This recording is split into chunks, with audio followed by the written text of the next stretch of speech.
अस्सलाम वालेकुम नाज़रीन, मैं हूं अदनान और आप देख रहे हैं मेरा पीके पॉलिटिकल यूट्यूब और फेसबुक पर चैनल। उम्मीद करता हूं आप तमाम दोस्त जो हैं वो खैरियत से होंगे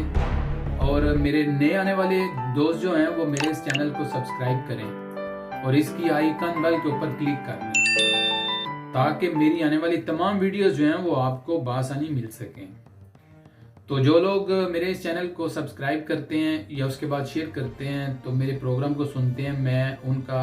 दिल की अथाह गहराइयों से शुक्रिया अदा करता हूं। दोस्तों, पाकिस्तान में आपको पता है कि जो वेव चल रही है इस वक्त कोरोना की, तो ये सूरत हाल आपने देखा कि इतना कोरोना पाकिस्तान में है नहीं जितना पाकिस्तान में गवर्नमेंट इसका शोर मचा रही है। पाकिस्तान इस वक्त दुनिया का वाहिद मुल्क है जहां पर कोरोना के मुतल्लिक कोई इक़दाम किए गए हैं और ना ही कोई इस्लाहात की गई हैं, बल्कि कोरोना के ऊपर इस कदर शोर मचाया जा रहा है और इस तरीके के साथ जो है वो पूरी दुनिया को बेवकूफ़ बनाने की कोशिश की जा रही है कि आप सुन के हैरान रह जाएंगे।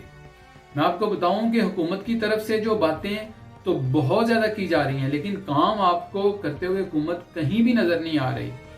पाकिस्तान दुनिया का वाहिद मुल्क है इस वक्त जहां पर डॉक्टर्स जो थे उनको तिब्बी और हिफाजती सामान के लिए एहतजाज करना पड़ा। यानी कि पाकिस्तान दुनिया के उन ममालिक में से वाहिद ऐसा मुल्क है जहां पर डॉक्टर्स जो हैं वो बेचारे यानी कि फकीरों की तरह जो है वो हिफाजती सामान जो है वो गवर्नमेंट से मांगते रहे हैं, लेकिन गवर्नमेंट की तरफ से उनके ऊपर क्या लाठीचार्ज किया गया और उनको तशद्दुद का निशाना बनाया गया। और ऐसा भी वाकया देखने में आए कि डॉक्टर्स को हवालात के अंदर बंद कर दिया गया, जिसकी मिसाल मैं आपको बताऊं कि लाहौर, क्वेटा और पेशावर में देखी गई है ऐसी मिसालें। मैं आपको एक बात बताऊं कि गवर्नमेंट ने पाकिस्तान के अंदर एक कंट्रोल कमांड सेंटर बनाया था, यानी कि जिसका काम सिर्फ और सिर्फ पैसे वसूल करना था। इसके अलावा उन्होंने अवाम को कोई रिलीफ नहीं दिया। और मैं आपको और मजीद बताता चलूं कि आज कितने लोग जो हैं इस वक्त कोरोना के शिकार हो गए हैं और कितने मर गए हैं, बस यही सूरत हाल का वो बता रहे थे।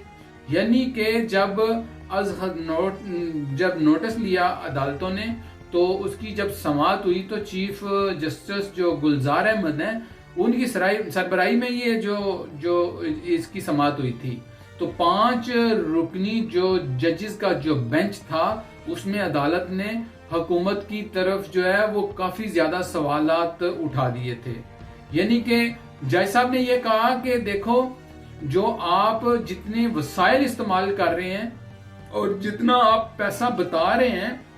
उस हिसाब से आपके ऊपर एक सवाल उठता है कि पाकिस्तान में जो कोरोना वायरस है वो इस हद तक संगीन आप बताते हैं कि जिसका कोई हिसाब ही नहीं लगाया जा सकता, और उसके बाद जितनी रकम आप खर्च कर रहे हैं तो ये तो बड़ी अजीब सी सूरत हाल है। तो जज साहब का जो हुक्म था, उन्होंने जो NDMA ने कहा कि इस MA को कहा कि अरबों रुपया जो है कोरोना के मुतल्लिक आपने खरीदारी पर खर्च कर रहे हैं। तो चीफ जस्टिस साहब का ये कहना था कि कोरोना के हवाले से अरबों रुपया खर्च होने के बाद भी समझ नहीं आ रही कि ये पैसा कहाँ पे जा रहा है। तो ये अंदाजा करें कि ये सूरत हाल थी उस वक्त अदालत में। अदालत ने फिर हुक्म दिया इस चीज को, चीफ जस्टिस साहब ने कहा कि कोरोना के हवाले से जितना अरबों रुपए का आप खर्चा कर रहे हैं जिसका हमें बताया जाए। इस सवाल के जवाब के अंदर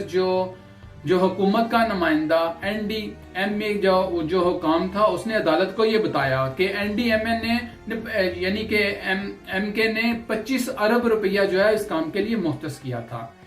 तो चीफ जस्टिस साहब ने यह कहा कि 25 अरब रुपया तो आपको मिल गया है, लेकिन सूबों को जो मिला है वो उससे अलग है। तो क्या 25 अरब रुपए की जो कसीर रकम है, इतनी ज्यादा रकम है, आप इसकी कोई बिल्डिंगें तमीर कर रहे हैं जो वहां पे जो खर्च होता जा रहा है। तो उन्होंने इस बात पे कहा कि ये तो एहसास प्रोग्राम से भी जी अलग है कि अगर 500 अरब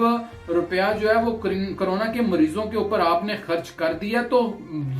मैं समझता हूं, जैसा आपने कहा कि मैं समझता हूं ये तो हर मरीज जो है वो तो करोड़पति हो जाना चाहिए था। यानी कि इतना ज्यादा पैसा आपने खर्च किया, इतनी रकम लगाने के बाद भी अगर हजारों लोग जो हैं वो जानों से मर रहे हैं, तो इसके लिए तो हुकूमत को शर्म चाहिए। यानी कि जज साहब ने मीठी मीठी इतनी बेइज्जती की। उन्होंने कहा कि हमारी कोशिशों का क्या फायदा कि अगर आप सिर्फ और सिर्फ जमा नफी सिर्फ कर रहे हैं और आप लोगों को जो है वो कोरोना की हिफाजती तदाबीर के लिए सामान तक मुहैया नहीं कर रहे, तो इस तरह तो नहीं चलेगा। फिर उन्होंने कहा, जज साहब ने कहा कि हाजी कैंप जो है वो करंतना में मरकज पर इतना पैसा आपने खर्च कर दिया। तो कितना पैसा खर्च किया, उनसे सवाल किया गया तो उन्होंने कहा जी कि 59 मिलियन खर्च हुए। तो चीफ जस्टिस जो थे उन्होंने करंतना जो मरकज बनाए गए थे उन पर खर्च होने वाला पैसा उनसे पूछा कि क्या ये लग गए, कि क्या करंतना जो मराकज बनाए हैं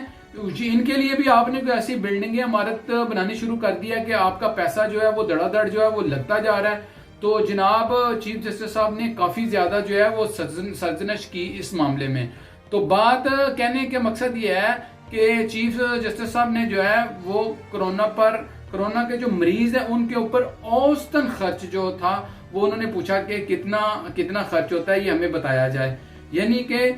अरबों रुपया जो है आप खर्च कर रहे हैं कोरोना के मरीजों के ऊपर, और शोर शराबा भी कर रही है गवर्नमेंट के इतना कोरोना बढ़ गया, इतने मरीज आ गए, ये हो गया वो हो गया, लेकिन पैसा जो लग रहा है वो पैसा नजर नहीं आ रहा। तो मकसद कहने का यह है कि चीफ जस्टिस साहब ने काफी ज्यादा सर्जनश की और उन्होंने पूछा कि ये पैसा जो है वो पाकिस्तान से उठा के किसी दूसरे मुल्क में तो नहीं लेके जाया जा रहा। फिर उसके बाद जनाब जस्टिस काजी हमीदुद्दीन जो है उन्होंने अपने रिमार्क्स दिए और उन्होंने कहा कि मुझे तो ऐसा लगता है कि कोरोना पर जो पैसे का अखराजात किया जा रहा है वो बगैर सोचे समझे किया जा रहा है। यानी कि उसका कोई हिसाब ही नहीं रखा जा रहा, कि जिसका दिल करता है कि वो आप कोरोना उस शख्स को पकड़ के कोरोना का मरीज बना देते हैं और बता देते हैं कि वहां पर पैसा खर्च हो रहा है, लेकिन जहां लग रहा है वहां पे नजर क्यों नहीं आ रहा, और लोगों को जो कोरोना से जो आराम आना था वो आराम क्यों नहीं आ रहा, ये उनके सवालात थे। तो जनाब उसके बाद आपको बताऊं कि NDMA जो MA थे उन्होंने अदालत को किसी तरीके से जो है वो मुतमईन नहीं कर पाए, और ना ही उन्होंने वो लोग समझते थे कि अदालत इनको पूछने का कोई इख्तियार रखती है, लेकिन ऐसा तो नहीं था।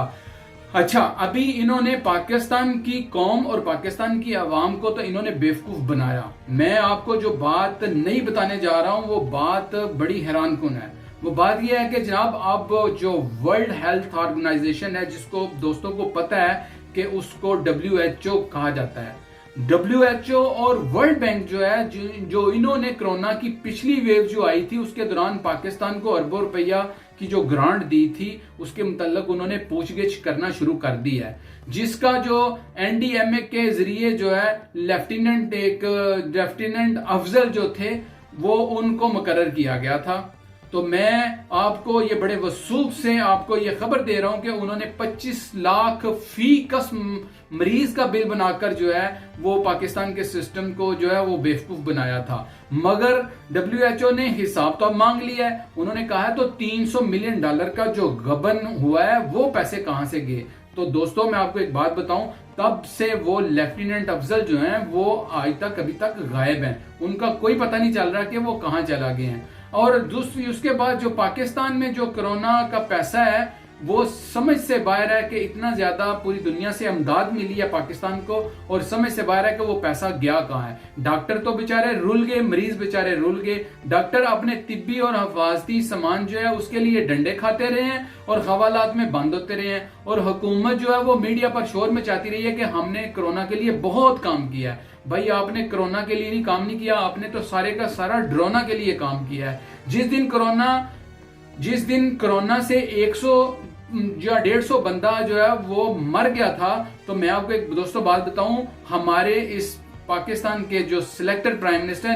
इन्होंने फरमाया था कि यार ये तो 150 बंदा मरा है, ये तो बहुत थोड़ा है। यानी कि बंदा जो है वो ऐसी सूरत हाल होती तो ये तो 300-400 बंदा मरना चाहिए था। यानी कि उसी दिन अगर 2300 लोग जो हैं वो 2300 लोग अगर कोरोना के शिकार नजर आते हैं, उनमें ये बीमारी पाई जाती है, उनका पॉजिटिव आता है, तो जनाब इनका जो गवर्नमेंट का वजीर इतलात है वो क्या कहता है, वो कहता है कि जनाब आज ये वक्त तो ऐसा है कि 3-4 हजार लोगों को ऐसा होना चाहिए था। यानी कि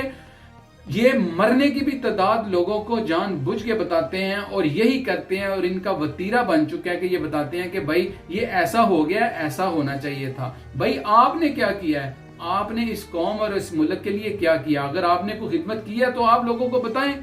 आप क्यों ये चीजें बताते हैं कि 150 बंदा मरा है तो 300 मरना चाहिए था, 2300 मरा है तो 3000 मरना चाहिए था? भाई ये आपकी कारकर्दगी जो है ना हुकूमत की, इससे पता चलता है कि हुकूमत की कारकर्दगी जो है वो कोरोना के बारे में सिफर है। और हम जो लोग इसके ऊपर तबसरा करते हैं वो इसीलिए करते हैं कि भाई लोगों को पता चले, लोगों को समझ आए कि लोगों के साथ हो क्या रहा है, कि ये जो सिलेक्टेड हुकूमत ऊपर बैठी हुई है, आप लोगों की जो आपके जिंदगी गुजारने का हक है इसने छीन लिया हुआ है। बुनियादी हकूक आपके पास नहीं है। वो किस लिए नहीं है कि ये आपको पता ही नहीं लगने दे रहे कि आपके साथ हो क्या रहा है। यकीन मानिए कि जो सुप्रीम कोर्ट ऑफ पाकिस्तान का ये जो नोटिस है, इन्होंने खुद नोटिस लिया है, ये बहुत बेहतर है। और उसके बाद हम चाहते हैं कि WHO जो है, वर्ल्ड हेल्थ ऑर्गेनाइजेशन जो है, ये भी पाकिस्तान की इस गवर्नमेंट से जो है वो इसका हिसाब मांगे और इनसे पूछे कि आपने बसीयत इंसानियत जो है वो इंसानों के ऊपर हमारी तरफ से दिया जाने वाला पैसा और जो फेवर थी उनके ऊपर इस्तेमाल क्यों नहीं किया। और इसका जो है कटा चटा कुछ दिनों के बाद इंशाल्लाह आपके सामने आ जाएगा और आपको फिर तब पता चलेगा कि ये जो इतना बड़ा करप्शन का मिलियंस यूरो का, मिलियंस डॉलर का जो धमाका हुआ है, इसके बाद जब इस धमाके के बाद इसके ऊपर से धुआं छटेगा तो आपको पता चलेगा कि ये चोर चोर का शोर मचाने वाले कितने बड़े खुद अली बाबा और 40 चोर थे। तो दोस्तों इसी अल्फाज के साथ मैं आप लोगों से इजाजत चाहूंगा। दुआ में याद रखिएगा, अपने अजीज रिश्तेदारों और हमसायों का ख्याल रखिएगा। अल्लाह निगहबान।